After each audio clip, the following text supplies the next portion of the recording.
Richard Ferret, les pompes funèbres ont toujours existé? Parce que là, Tanguy Châtel, vous venez de dire c'est obligatoire. Bah oui, c'est obligatoire. On peut pas décider qu'on fait rien avec le corps de la personne qu'on vient de perdre. C'est pas possible. Il faut bien faire quelque chose. Donc ça a toujours été organisé. Il y a toujours eu une organisation sociale autour de ça. Alors, pour faire très court, historiquement, c'était l'Église qui organisait les obsèques en France, jusqu'en 1904, loi de séparation de l'Église et de l'État. Oui. Auquel cas, effectivement, les opérateurs funéraires se sont développés.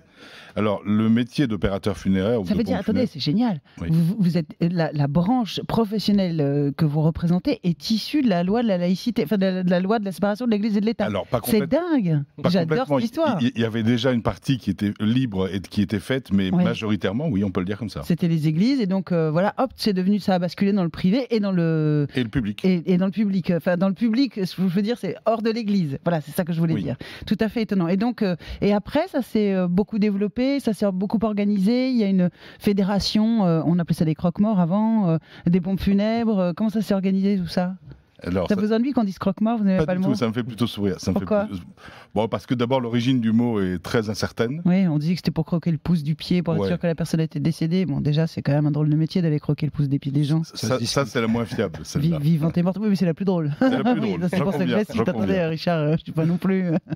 Bon, et donc, ça s'est organisé assez vite Donc, ça s'est organisé, et en fait, la date à retenir, c'est 1993. Oui. Il y a une loi... Donc hier. Donc hier, voilà.